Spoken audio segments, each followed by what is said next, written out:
I came as a skeptic.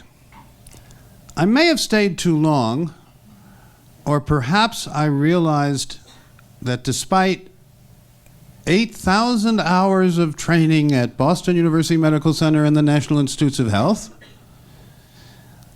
I only knew a little bit about the mechanistic aspects of life. So I went out to debunk the things that I now recommend to you. I went out to debunk the fact that we are what we eat and drink, think, and do. And like many people, I ate pretty well, but a little too much. I gained a pound or two a year for 25 years. I developed metabolic syndrome, insulin resistance, hypertension, and a variety of things that you don't want. And I was a doctor who taught doctors how to avoid those things. And then what did I do? I looked at myself in the mirror and I said, "Are you a damn fool? Did your mother raise a damn fool?"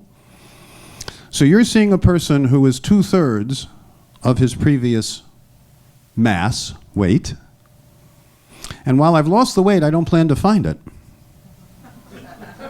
For a simple reason.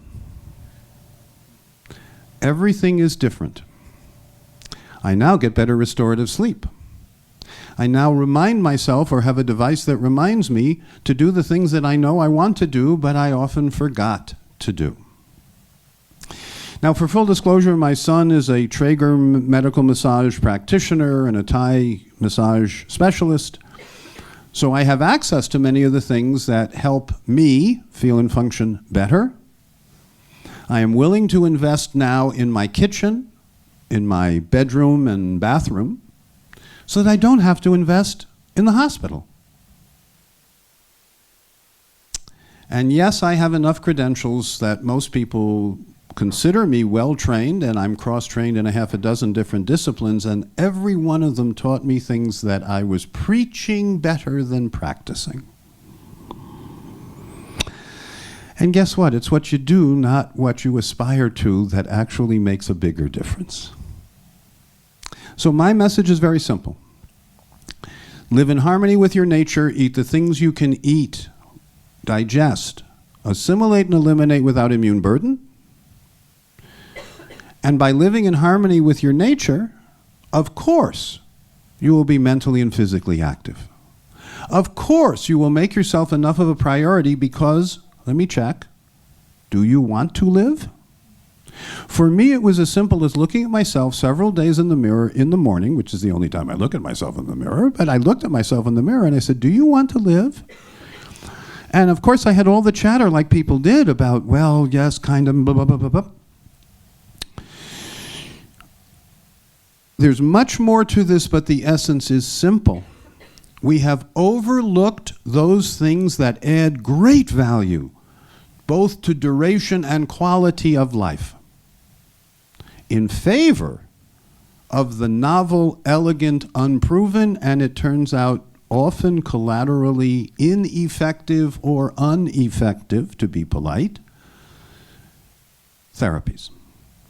And as a professional, I can tell you that there are many things that I was taught to do just a few decades ago that we don't do anymore. In fact, I remember graduating from medical school and the dean said, you know, that half of what you learned is wrong and I don't know which half. And we thought, the dean doesn't even know how to tell a joke. But it wasn't a joke, it was an honest statement. More than half of what I was taught, not many decades ago, but decades ago, we don't do anymore.